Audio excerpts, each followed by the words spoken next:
Hello everyone, Charles Watts here, the Arsenal correspondent at Goal, joining you on Tuesday. I hope you've all had a very good start to the week, still basking in the glory of that wonderful win at White Hart Lane, or Tottenham Hotspur Stadium, whatever you want to call that place nowadays, on Sunday. Still got a little bit more time to enjoy ourselves in that one, because there is of course no midweek game for Arsenal. We can sit back, enjoy, if that's the right word, to see what happens elsewhere. Manchester City playing Spurs later on in the week. Manchester United travelling to Crystal Palace. I think that one's tomorrow night, isn't it? So it's going to be interesting to keep an eye on exactly what happens there. But Arsenal can put their feet up, rest a little bit, and focus purely on that game against Manchester United, which I'll be starting to look towards a little bit later on in the week when it comes to these videos. But a few things to talk about today. We'll start with kind of the big story when it comes to Arsenal doing the rounds. All the reports about Declan Rice coming to Arsenal, potentially not one for January. Before you start getting too excited, I can't imagine West Ham fans would be too pleased when they're in a relegation fight and their club goes and sells their captain in January. Of course, it would be something for the summer. Widespread reports about it today that Arsenal are sort of moving Rice towards the top of their targets when it comes to the summer. Prices vary from around 770 million to 100 million. What it will cost. He will only have a year left on his contract, of course. Now, central midfield is absolutely a priority area for Arsenal. We know that. Central midfield and a sort of wide attacker, they're the two positions that Arsenal are really looking to strengthen over the course of the next couple of windows. Of course, this window has very much been about the winger. It was about Mudryk. We'll see what happens between now and the end of the window if they do manage to get a winger in, and then there'll be the central midfielder as well, which could well be one for the summer. Look, when you look at Declan Rice, he ticks so many boxes when it comes to potentially signing for Arsenal. You look at his age, 24, perfect for Arteta and the project in North London. Experience, he's got plenty of that with West Ham, captain, leadership qualities, England international playing at the highest level, and he's ready to make the next step in his career. He wants Champions League football. Arsenal, you would hopefully, fingers crossed, whatever happens between now and the end of the season, they're going to get that now, and they would be a very, very appealing prospect for Arsenal. Of course, look, they're not going to have it their own way. There's going to be so many clubs in for Declan Rice. That's blatantly obvious. Chelsea have got long-standing interest in Declan Rice. The fact they might not be in the Champions League next season, could that be have a big impact on them potentially going to get him? Manchester United, I'm sure, will be after Declan Rice.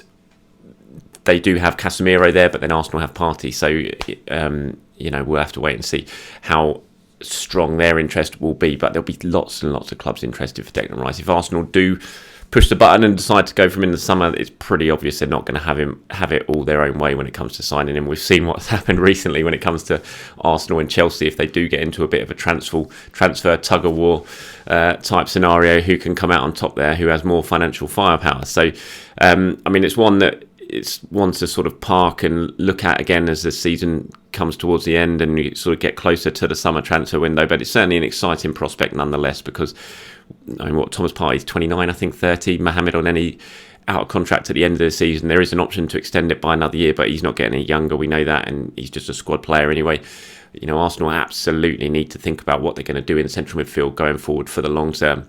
And Declan Rice would just be an absolutely magnificent signing if they could manage to get a deal done for him. I know a lot of you will be watching this and reading all the reports today about it and thinking, why are you talking about the summer? We want transfers now, and I can perfectly understand that. But as is the way with Arsenal, as I've said many times, this isn't just a short-term thing when it comes to Arsenal and they're planning for the summer. They're planning for the long term. It's all about a big strategy that goes 2, 3, 4 years down the line, and that's what all top clubs have to have. So it's a very exciting story, I would say. And when you look at Declan Rice, you look at his ceiling as well, how much he can improve, what he would bring to the change room. He's obviously good mates with a lot of the players in there already who he knows from England.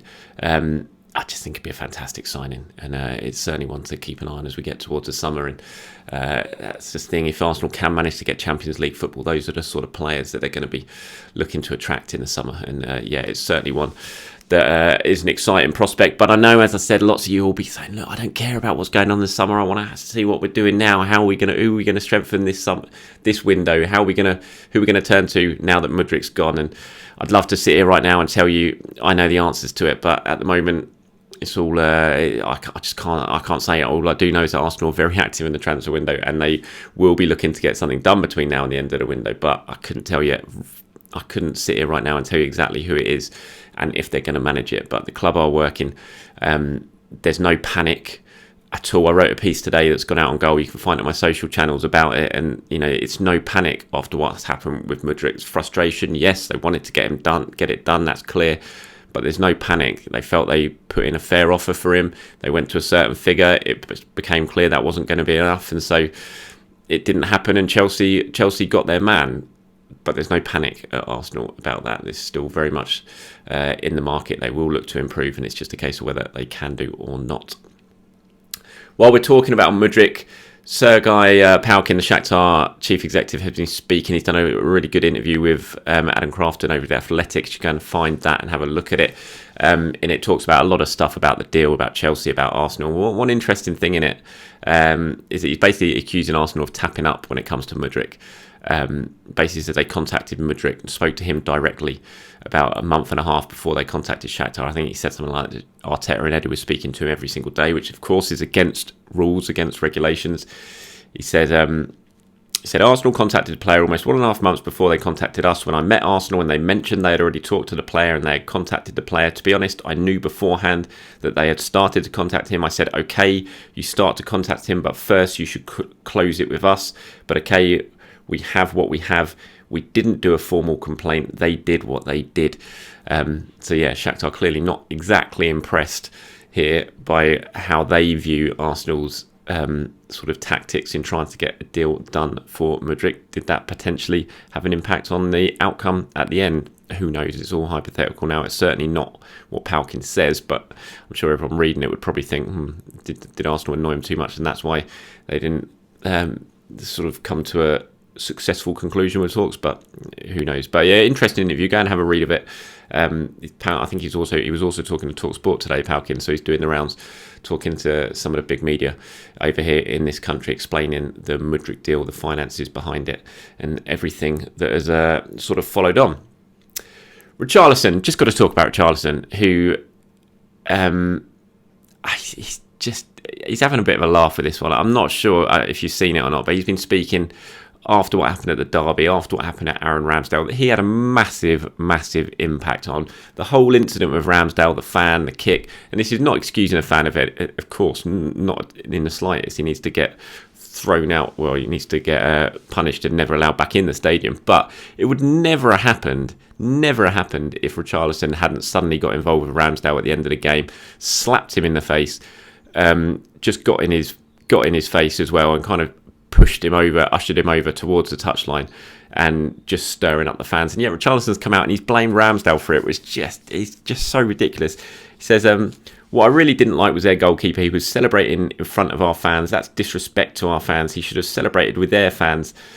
Which is just like, you're having a laugh, really. He wasn't celebrating either. He was sort of tapping the badge from a long distance away, smiling at them, considering he's been getting absolute pelters standing in front of that 15,000 huge stand for the whole of the second half, getting absolute pelters from the Spurs fans throughout.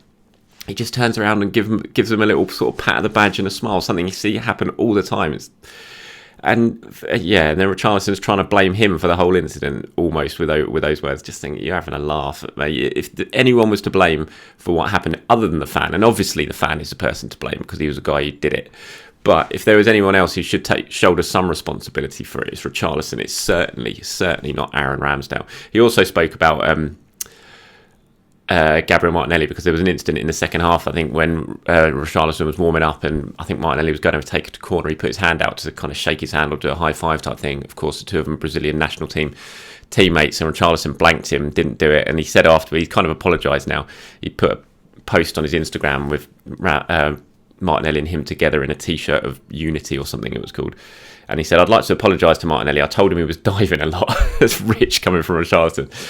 So I didn't shake his hand. Also with Gabriel, I told him they were stopping play all the time. I just said, let's play. So a little bit of a apology to his Brazilian teammates there from Richarlison, who makes me laugh, talking about diving or time wasting or sort of the dark arts. I think Richarlison certainly is a player who we all know, given what we've seen from him in the Premier League before, who is very well mastered in all of that himself. William Saliba's been speaking after the game about his contract. He's also been speaking about Manchester United, almost kind of talking about how they want to revenge that defeat earlier in the season, the only defeat Arsenal suffered. Of course, he's yet to sign his new contract. Arsenal did take up the option to extend it by another year, so he's still got about 18 months left on the deal at Arsenal, but Arsenal are working on him, Saka, and oh my word, who's the other? Martinelli, of course. And he said, look, I'm so happy here. The club is speaking with my agent and me. The only thing I can do is focus on my football. I am so happy here. So it's great that he's happy. We all want him to be happy. We want all of the Arsenal players to be happy, but we also want them all tied down to long-term contracts. So hopefully these talks can come to a successful conclusion pretty soon. It wasn't, it was a few months ago now that Mikel Arteta sat there and spoke about Bukayo Saka, saying he hoped it was going to be done soon and that he didn't want it to become a distraction. Well, we're a few months down the line now and none of them have been done.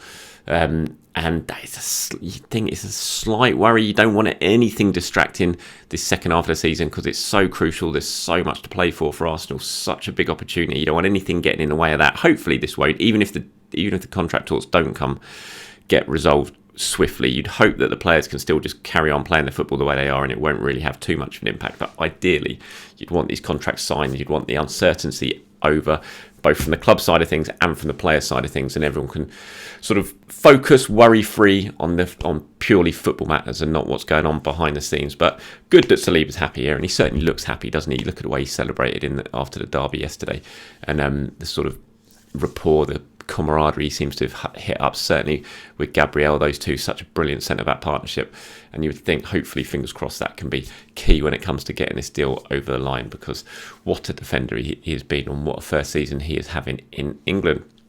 That's it. Thank you very much for watching, everyone. Anything you've seen, disagreed with, agreed with, let me know in the comments below. As always, do have a very good end to your Tuesday, wherever you're watching this around the world, and I'll speak to you very, very soon.